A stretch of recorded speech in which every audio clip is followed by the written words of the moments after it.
Hi, friends. Susan Blackwell from the Spark File here to let you know that the doors are open for the Spark File Illume, a 9-month group creativity coaching mastermind that invites you to be the Chief Creative Officer and Chief Marketing Officer of your creativity. But what does that mean? That means in 9 months in Illume, you will clarify and advance your big creative goals and learn how to effectively share your work with the world. Now, if you're listening to this and you're an experienced creative or an accomplished professional who seeks a space where it is safe to attempt something you've never tried before, or complete a big creative project, or take your work to the next level and acquire the skills needed to share your creative work with the world, Illume might be right for you. We are calling in emotionally intelligent, high-functioning creatives who are ready to level up. You can find out more by going to thesparkfile.com/Illume, but do it now to find out if Illume is right for you and to save with early bird discounts. That's thesparkfile.com/Illume. Take a leap, take a risk. Go to thesparkfile.com/Illume and join us for Illume. The Sparkfile podcast may contain profanity and other adult content. Please use your discretion. When I bump into something that inspires me, I dump it in my spark file. Could be something that I want to make or how I want to be. I pump it in my spark file. I jump into my spark file. Let's open up the spark file. Welcome to the Spark File, where we believe that everyone is creative, but smack creative people don't go it alone. I'm a Kennedy. And I'm Laura Camion. And I'm Susan Blackwell. And we are creativity coaches who help people fear less, create more, and bring their creative visions to life. If you are an OG member of the Sparkfile community, hey, welcome back, Sparkler. Pew, pew, pew. If you're joining us for the first time, welcome, friend. Know that just by listening to this podcast, you are joining a warm and wonderful clan of creatives. But hold the phone. You may be asking yourself, what exactly is a Spark File? A Spark File is a place where you consistently collect all of your inspirations and all of your fascinations. If you're like us and you're making stuff all the time, or you want to be making stuff all the time, you know if you're not careful, your campfire of creativity can flicker out. But don't despair. We're collecting kindling in the form of fresh ideas, images, and inspiration that spark creativity and pique curiosity to light a fire under our collective asses to make things like this podcast. Or a series of courses designed to support people as they clarify their creative vision and bring that bad boy to life. Or a soon-to-be-delivered keynote address that shares the essence of your creative ethos. Whoa, whoa, whoa. Whoa, whoa, whoa. Every episode, we're going to reach into our Spark Files and exchange some sparks. And from time to time, we're going to talk to some folks who spark us too. You know what that means, friends? That means we have more sparks than we can possibly use in this lifetime. True, Susan, true. So if something lights you up, we encourage you to take that thing and make something out of it. Without further ado, let's open up the Spark File. The Spark File. Laura Camion. Susie Blackwell. Guess what Hi, day it Sue. is, Laura Camion? Well, I can tell you it's the day we record the final episode of season 3 of the Sparkfile podcast. What? That's what day it is. It's the season 3 finale recording day, baby. So not only is it podcast recording day, which you know I love, but it's also season 3. 3 seasons, Laura Camion. It's so exciting. And I just think back to when we started this, it was pre-pandemic. Yep. And we kept this going, or shall I say, this kept us going. That's might right. might be more accurate. It kept us going. That's right. Having this little creative baby to focus on. We used to record live together all the time. Makersodes. Makersodes is like arranging a quiet place in the city first of all. Good luck. Oh my gosh. And with, busy people's schedules, busy lives, and professional people doing their things, trying to arrange for that in a quiet space, make that recording happen. That was some running around. That's how we used to do this. And then that pandemic normalized things like Zencaster, where you can get on video. Not a sponsor. Wish they were. I wish they were, but we could still see like the beautiful faces of our guests, but be seated at our own desks at home. Yeah. A beautiful thing. It's a beautiful thing. I'm thankful for it. I'm thankful for the technology that has allowed us to continue making this podcast for 3 seasons through a pandemic. Oh, I liked that little jingle, Suze. Did you? I feel like it sounds like most of the jingles I sing. I feel like I just sing the same 3 tunes, but just put different words. And you might know that if you've been listening to this podcast for 3 seasons. Well, I still like it. Well, thank you. I'd love to talk a little bit about the past. I'd love to reflect. I'd love to talk a little bit about the future. Are you game? Hey, I'm here for it. Yeah. Are you into I'm totally it? here for that. I like reflection. Do you want to look back first? Let's reflect. Yeah. Let's reflect. Where to begin? Well, I feel like we just did some of it. 3 seasons of this podcast. Yeah. This last season was pretty much last fall to now, right? November to April. We're going to take a short break and then we'll be back again. Not to worry. Don't worry. Don't want to cause any anxiety. We'll be right back. Mm-mm. Yeah, but we did some good stuff. Do you want to talk about, what about your favorites? Do you want to focus on a favorite? I love this game. I think this is how we should play this game. I don't remember what we did last time we concluded a season, but maybe this is what we'll do this time. I don't think anyone else remembers either. I don't think so. How about I share a spark that you did that I loved, okay, and vice versa. And then maybe we can each share a spark that we did. So I'll share a Susan spark that I really enjoyed doing and vice versa. I like it. Do you like it? This is great reflection. Yeah.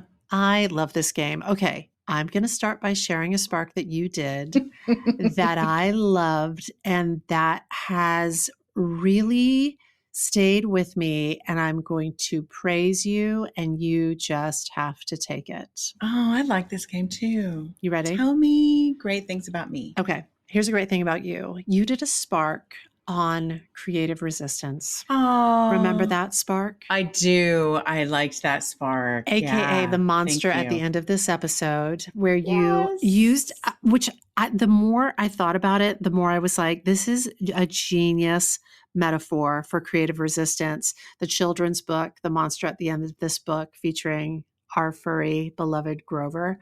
And you sparked the hell out of that spark. And it's such a powerful, for creatives, Stephen Pressfield's The War of Art, and just that resistance that the more important something is to us, the higher the stakes, the more resistance can be attached to it. And I feel like you described it either in the podcast or you subsequently made curriculum out of it for the Spark File creativity coaching courses. That was fun. Oh, beautiful. So this is a double scoop, but I feel like in one of those places, and I can't remember where it was exactly, but you talked, I believe, about how if our creativity or our creative project that we're interested in doing is a tree, that shadow is the resistance. And the bigger the tree, the bigger the swing you want to take, the bigger the creative project, the bigger and longer that shadow can be. And I think of it whenever resistance rises up for me in small, medium, or large ways. And I just felt like that episode of the podcast, I feel like it resonated with me, but I feel like it resonated with a lot of other people as well. So that was a real fave for me. Thank you, Sue. Uh-huh. Thank you so much. That was a lot of fun to do. Kind of shocked me in doing some of the research that Stephen Pressfield, I mean, he totally gets credit for kind of coining the term creative resistance, which I was aware of and had read all of his books years ago, but didn't realize that truly no one else has kind of touched the subject. They were just like, well, Stephen Pressfield covered that. Until strangely, this intersected with something I'd done a spark with seasons ago, which was the book, My Friend Fear. Right. So for me, I was like, oh, there are some people writing about a different option. You don't have to see resistance as your mortal enemy Yeah. to be fought to the death, Yeah. but you could choose to see it as a friend that's there to kind of light the path and show you like how important this is. What's important to you, Mm-hmm. and also a friend who's just trying to keep you safe. That is correct. Well-intentioned, and sometimes it's sort of like, babe, you need to sit down. I got this. You talked about something, I think in that episode, and then you brought it to life in the Spark File Creativity Coaching, which is writing a letter to our resistance. And I actually did it. I actually did what you proposed. And it's a powerful exercise because it really helps you articulate how resistance can show up and live for you. And then you can tell it to fuck straight off, or you can just so compassionately be like, come on, little resistance. You can sit on my shoulder. I'm going to get this done. You can sit and watch me do it if you want. But you can be right here if you want. Yeah. And all different shades in between. So I love that podcast and the subsequent curriculum you generated out of it. So that was a real favorite. Thank you. That was super fun.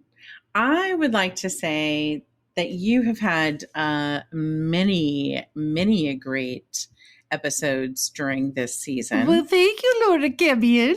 It makes it a bit difficult to decide, but I think I'm going to go. Mine might be a double scoop as well, because I think I'm going to go with one of my favorites that you shared this season is a recent one, Dead Eyes. Oh, Dead Eyes. It's about the Dead Eyes podcast. And I think one of the many reasons that I love it and why it's a double scoop is that you also have developed this curriculum along with Thomas Schulteis called Let Me Try That Again. Yeah. And if you haven't taken one of our workshops or been present when Susan has delivered this curriculum, it really is a beautiful opportunity to take one of those moments of perceived failure in our life and rewrite the ending to that story, to offer ourselves some forgiveness and to know that, as John Lennon has said, and we have shared, I'm sure, before, everything is okay in the end.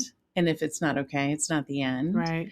So your curriculum around that concept allows us to kind of extend the story. It's not over yet. We can rewrite that ending, and then we can complete it and put it to bed. And the beauty of this Dead Eyes podcast that you shared with us is like, it's such a beautiful example of someone who took this thing from 15, 20 years ago. This painful, like flaming curveball that came at them when they were just like, oh my God, it's so painful during an audition process.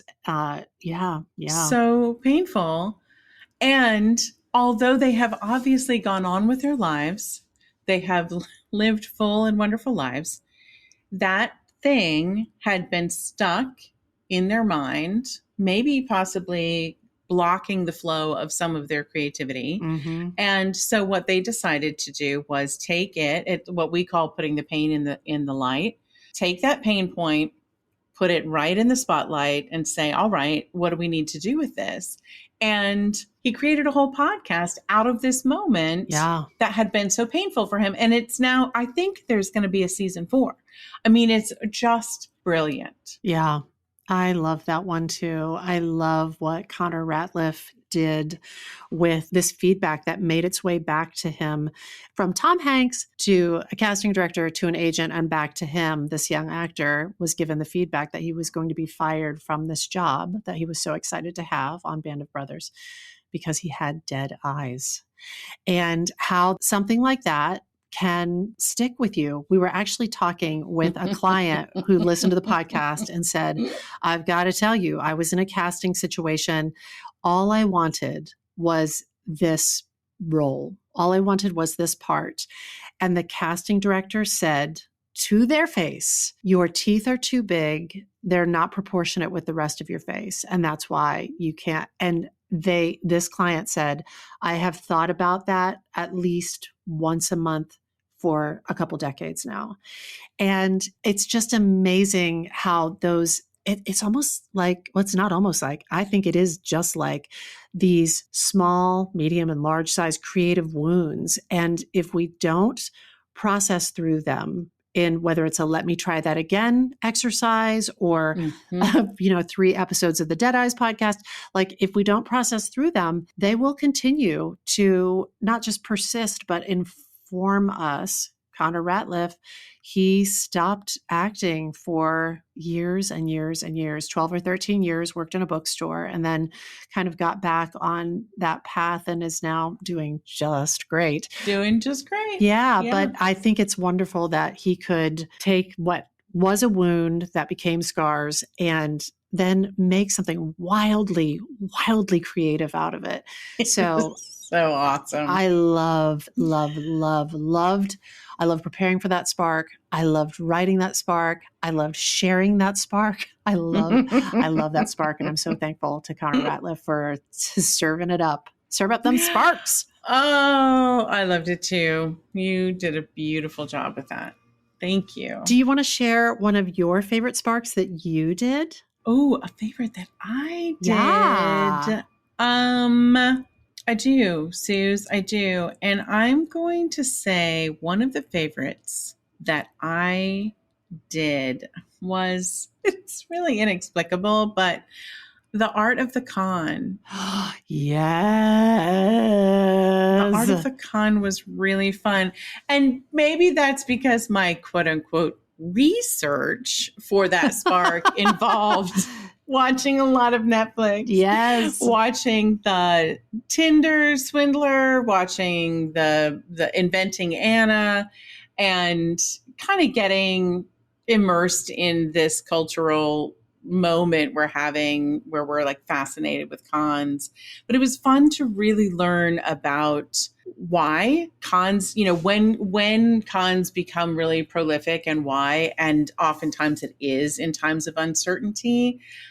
Cultural and economic uncertainty and political uncertainty. And we're certainly in the midst of those times and have been for a while now. So it helps me to really make sense of, like, I'm not imagining that there's more of this stuff going on right now, but that's been true throughout history. When times have been tough, we can count on the confidence game to show up and for people to take advantage of it. Yeah, that was a super, super fun spark. And we ended up we finished recording the episode. I feel like that was one of those episodes where we finished recording it and then we talked for another hour afterwards. We stayed on the line and just kept talking about it. And then I hung up with you and then went out into my life and could not stop talking about that goddamn spark. It was so delicious. It was a good one. Super fun. What about you? Do you have one that you did that you particularly liked? This sounds like the douchebaggiest thing to say, but it's like I loved so many of the sparks that I did this season. Oh, that's good. That's really good. I know that we did less Makersodes this season, but I love talking to Lynn Cox. That was just like a dream come true. Oh my God. Yes. I loved, this isn't my choice. These are my runners up.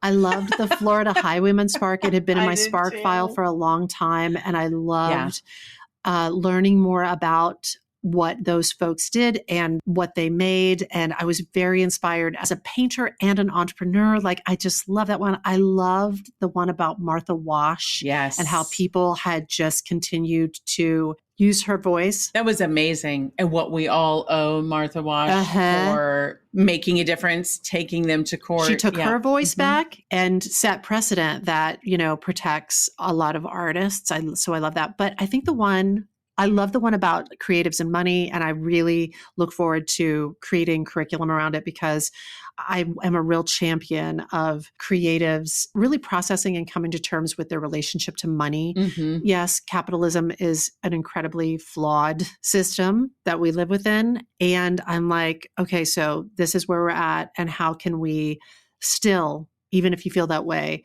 face like your relationship to money and improve it. But I have to say, maybe the thing that was the most useful to me as a human being was the spark that I did on wintering. So Wintering is that book by Catherine May, where she talks about the power of rest and retreat. And that book and that spark, really living with that book and preparing it and sharing the spark of it, I think was really healing. And I don't feel like I'm in a wintering place anymore. Even at the end of like a big podcast season, and even with like, we're sort of concluding some of the courses and we'll take a little break and then we'll gear back up again. I feel differently. And I think a lot of it has to do, some of it has to do with some of the changes that we've made, just working a little bit smarter, not harder with our schedule, etc.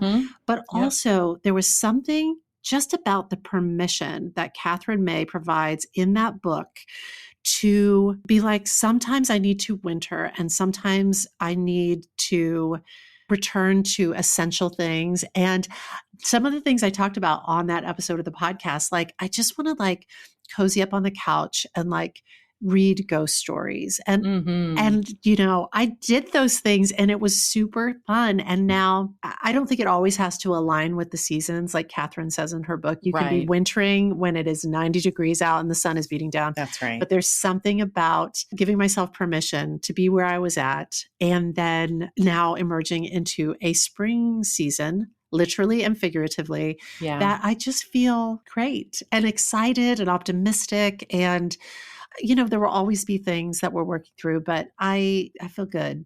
Well, I'm glad to hear that, and I'm thankful that you shared that with all of us, because I feel like you then passed on that permission to me for sure. And I know we've talked to many clients that have felt a difference from this concept as well. And it does have to do with like the permission to take the time that you need. Just giving yourself that permission can shorten the time that you need, if that makes sense. Because, oh my God, Laura, right? You're not spending any of it battling against it. Yeah. We'll often talk about those times where you're like, well, you know, how was last night? Do you have the night off? Yes.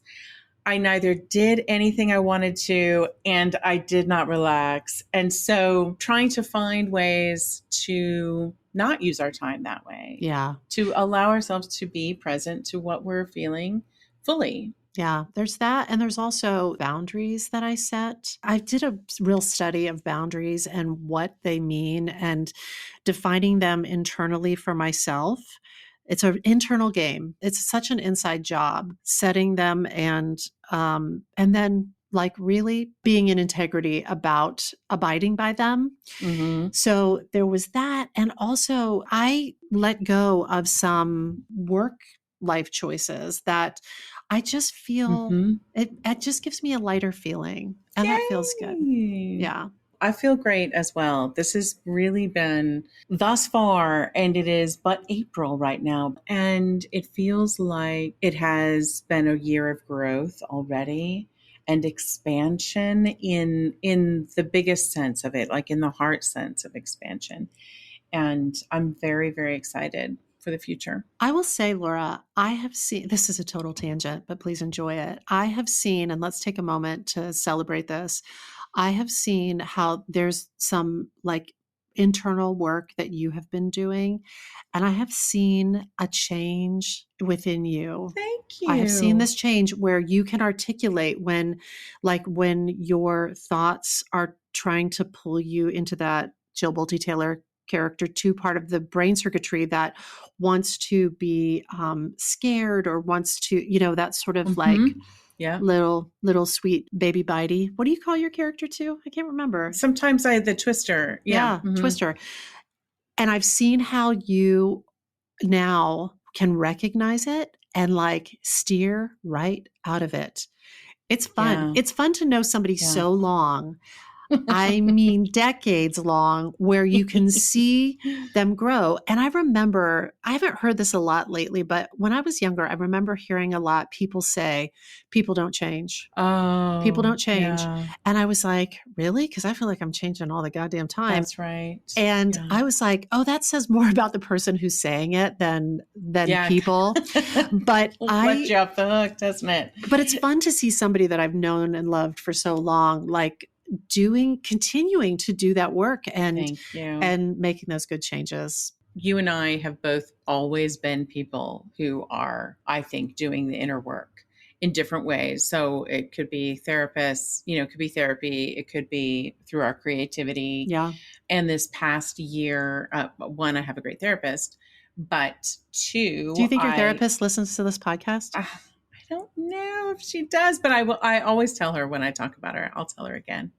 When we meet on Mondays, everybody, therapy.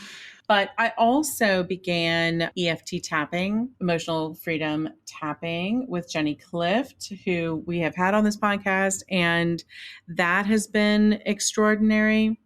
But also, in addition to all of that, Suze, a lot of it has been the Spark File work that we are doing, because in the past year, I stepped away from full-time work on anything else besides the Spark File. Yeah. And one of the things that people talk about is how having a life that is so busy, crisis, and a job that requires that from you, it actually is a way to avoid doing some of the emotional work that you need to do, because there's never time for it.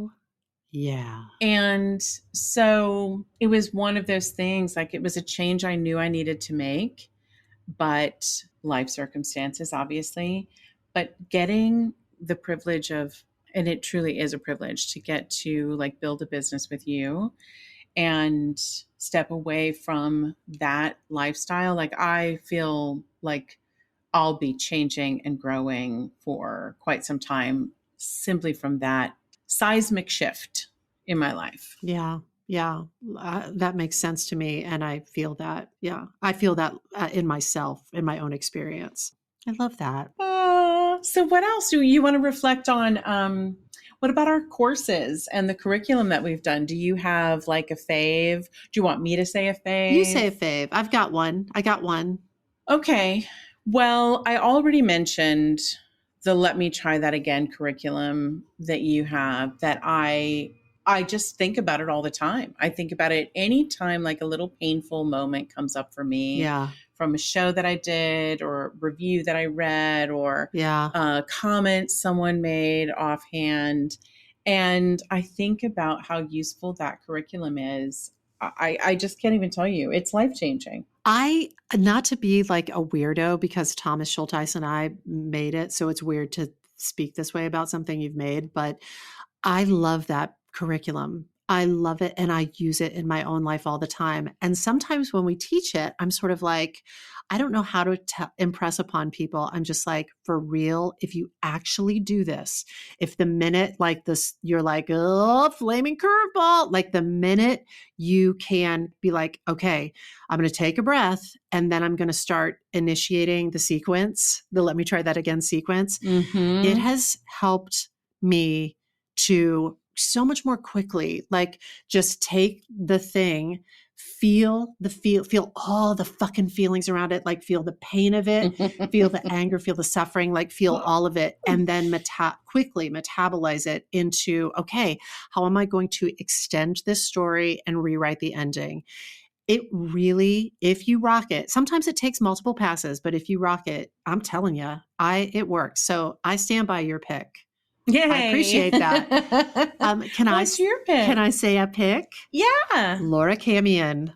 Yeah. Laura Marie Frances Lynn Camion. Not my name, but I'll take it. You crafted and delivered curriculum on essentially art versus commerce, or art and commerce being beautiful, intertwined friends. And Laura Camion. I loved it for so many reasons. I loved it because I think it can be of great use to creatives as they share their light. Mm-hmm. I loved it because it was a real opportunity for people like you have said, and we have said, and we talk about like your bona fides and how, you've spent decades of your life like starting as an intern and all the way up to what was your title? VP of Communications. VP of Communications for a Blue Man Group globally. And we talk about it, but it can go by pretty quickly in an introduction, but it was just an opportunity for you to, in a way that may make your cheeks hot, because it might feel like bragging, but it's just straight up motherfucking facts. Like you basically like told the story of that arc of your experience sharing the light with Blue Man Group and how you developed, you sort of took what was in the air there and distilled it into marketing philosophies, and then talked with our clients about how they can distill their own marketing philosophies, but also kind of this central idea emerged around, for so many people, the idea of self-promotion, so many artists, the idea of self-promotion and marketing, and whether that's social media or whatever it is, press releases, interviews, it can feel, or even just when somebody says, what are you working on now? Responding to that can just make you want to crawl inside your own butt. Like it gives you that like, that sort of blurgle shutdown feeling. And what I was left with, sorry, I'm so sparked by this, Laura. I was so crazy sparked by that. You're like, say more great things about me. How great was I? Where by the end of the session, I was like, oh my God, this sharing the light as an artist, this like getting your work out there and talking about it and marketing it and advertising it and publicizing it can be a real act of creativity and of love. Because I've got my own hangups about all that stuff. And I just sat back. And first of all, I just was beaming because I was just like, that's my partner. And you're so smart and you have so many years of experience and just like a depth of knowledge that you're drawing from. And you have, I'm sure there's been trial and error. Like you have arrived at these ideas from decades of experience. And so to hear you just serve it up on a silver platter and help people draw corollaries about how this can live in their creativity. You don't have to be like a global creative phenomenon. You can be somebody who is like, I am making a one-woman show. I am doing work with my Dunkin' Donuts franchise, and I want to share the light of it in a way that is filled with creativity and love and authenticity and integrity. And I just thought that you knocked it out of the park and scratched the surface of your knowledge about that. So I was crazy proud of you. I thought the curriculum was excellente. Thank you. And so that is my pick. Thank you, Suze. I have to say that it was super fun to do. It was super fun to share all of that. My hot cheeks, I will tell you. Hot cheeks. My cheeks were hot because I was realizing like I am not a person who likes to talk about my achievements. I feel like I was raised very, very, very much under the work will speak for itself. The work speaks for itself. And so I don't lack confidence. I actually move through the world knowing that people who know me and know my work know that it's quality. But the world has also changed. And it feels like now, if we let our work speak for itself, it does, but it might be a whisper. It might need you to just put a microphone in front of its little face. That is correct. We need to be the microphone. Its little creative mouth. A megaphone, because there's just so much noise out there. Yeah. So everyone can be forgiven for not noticing that your work is speaking for itself because there's so much distraction. You've got to give your work a fighting chance to be heard and seen by others. So that's one thing I realized, like, yeah, that's me adjusting to, okay, all right, maybe I do need to say these things out loud. And the other thing today, when we were talking about this idea that so many people have a fantasy that they will get their work up and out and get to a level of success where they can then pass off all the marketing, the promotions of it to someone else. Right.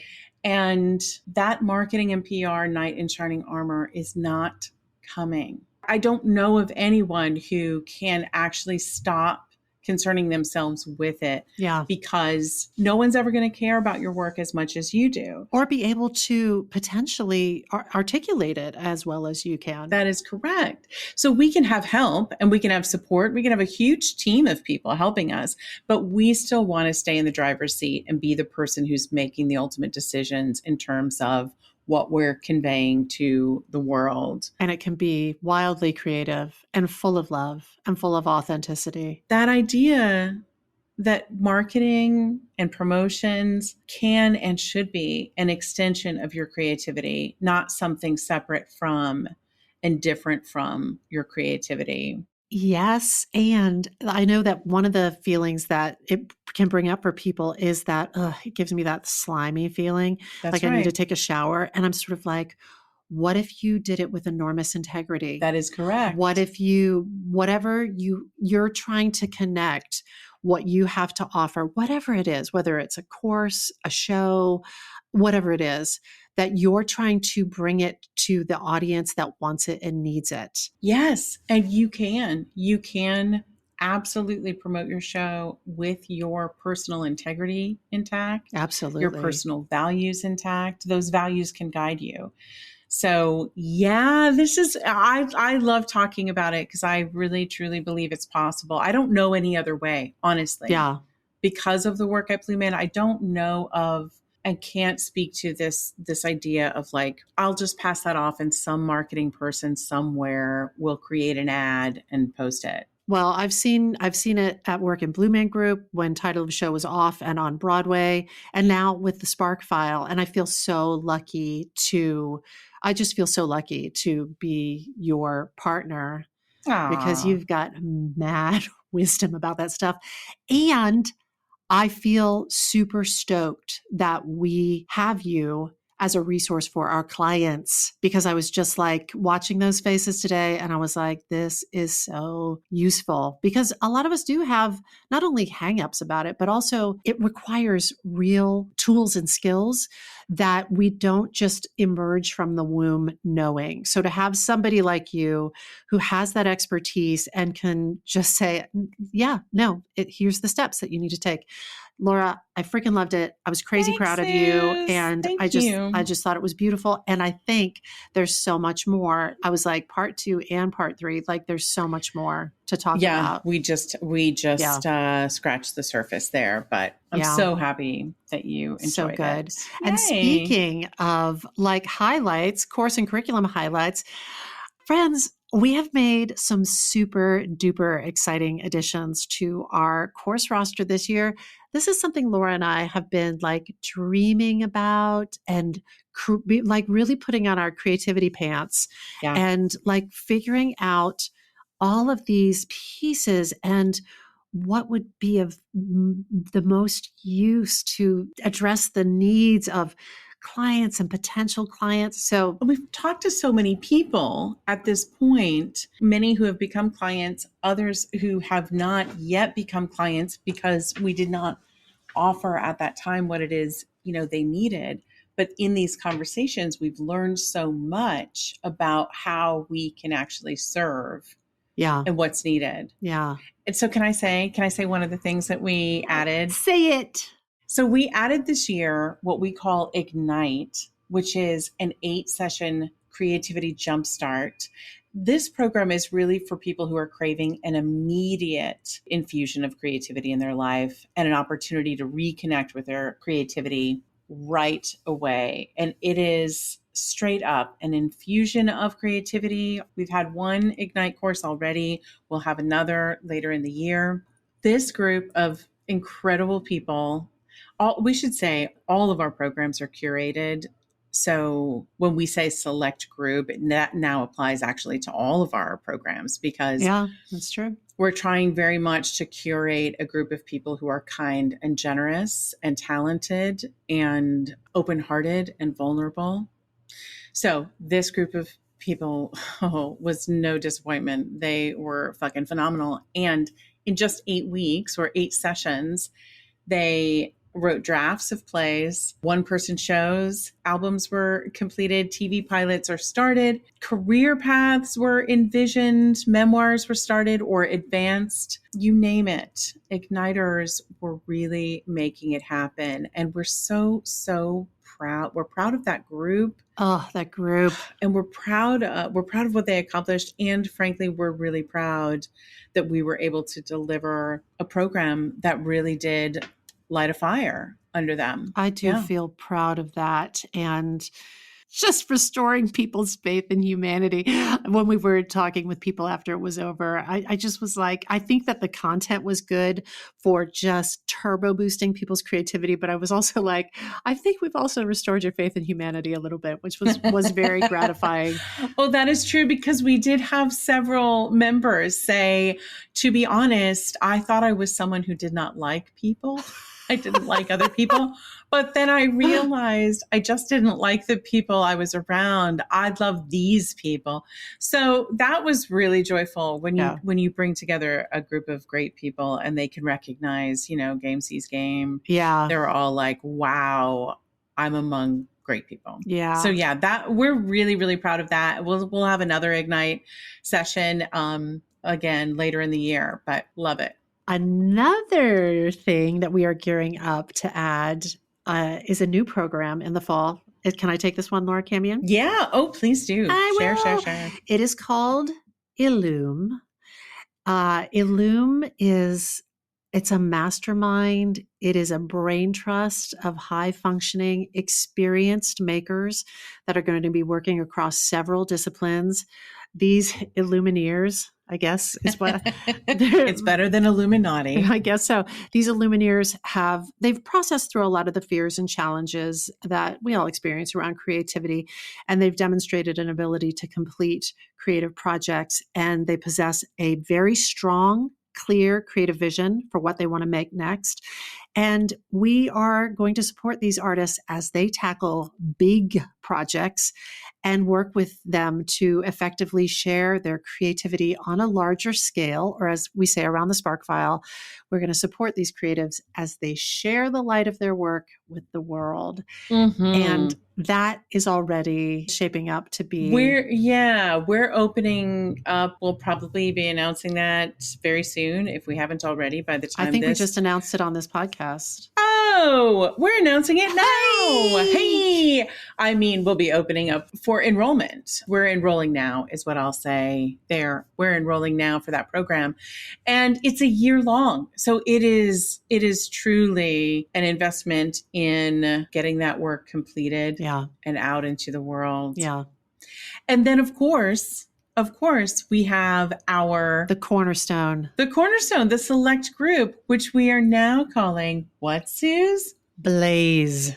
Like a blazing star. This is a sticker that we have on our desk from our wonderful client, Jenny Steingart. She made these stickers and sent them to us.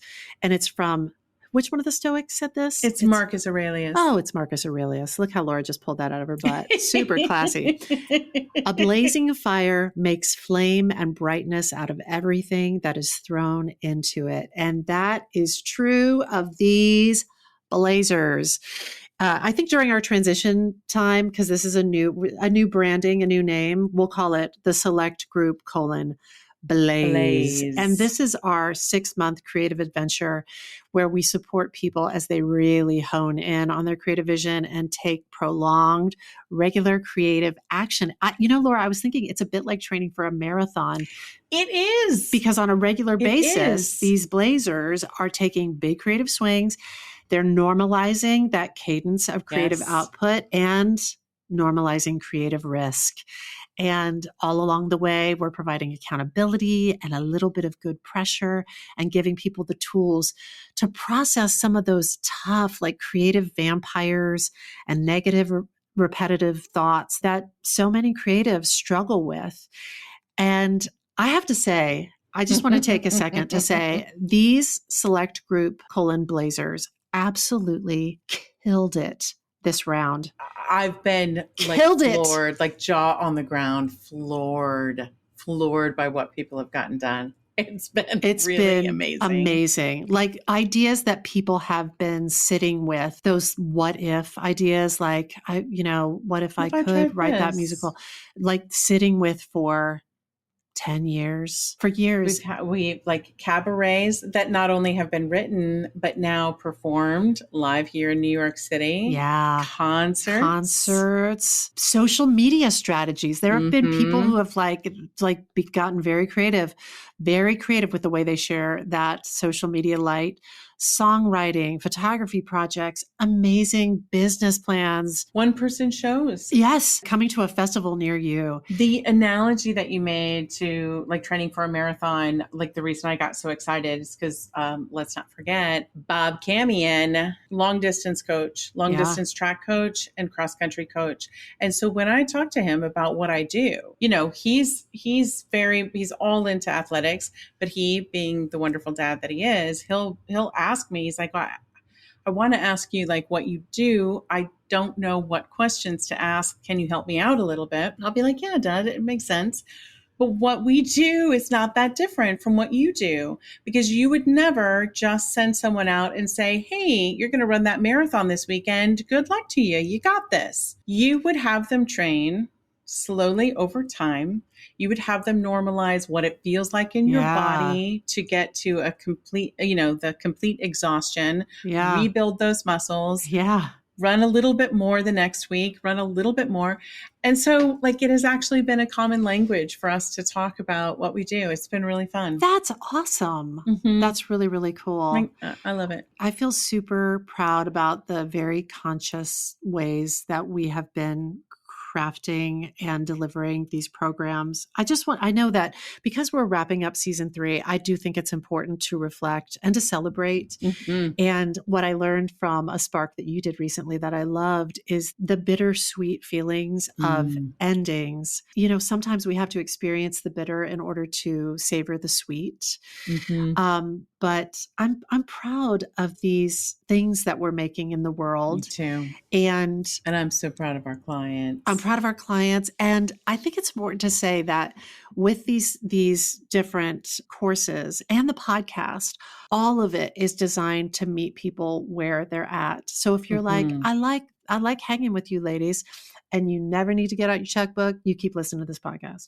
But if you're sort of like, I need that infusion of creativity, or I'm still wrestling with clarifying my vision, or those vampires, and I need those tools, then blaze it up, Blazer. Or if you're like, I am ready to take it to market or take it to the world and turn on the lighthouse, like I am ready.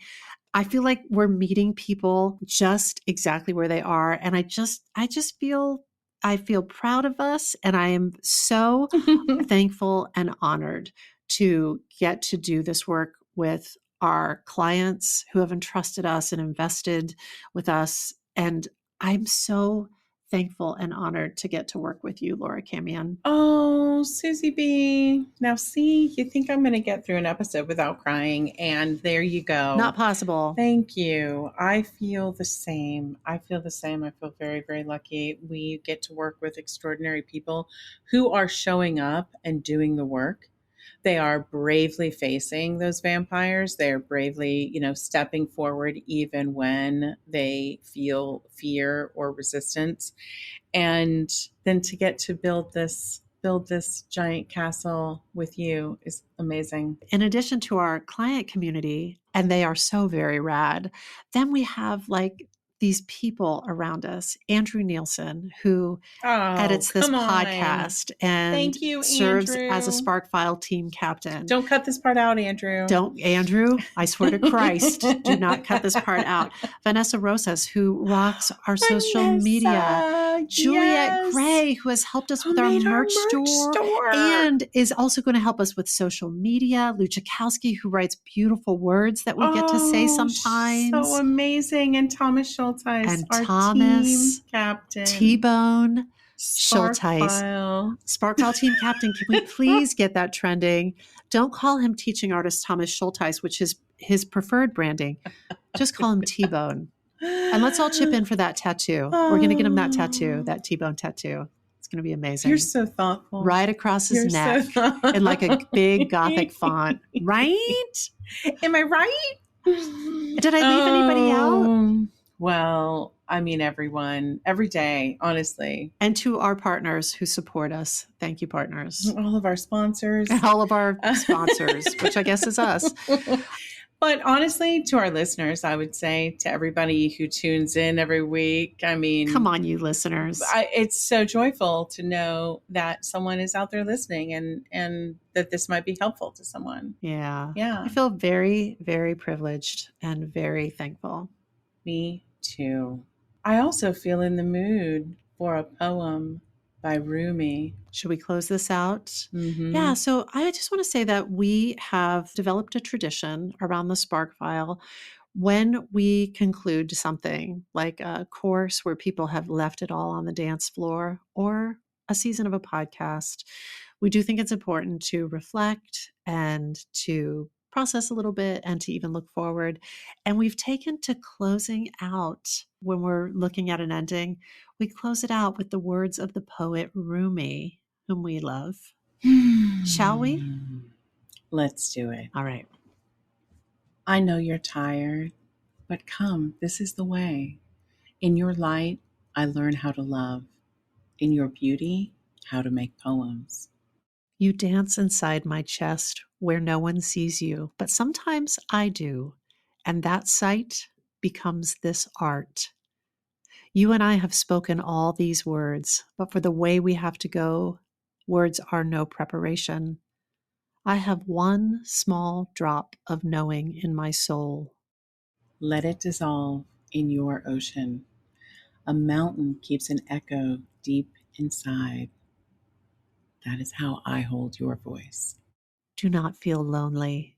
The entire universe is inside you. Stop acting so small.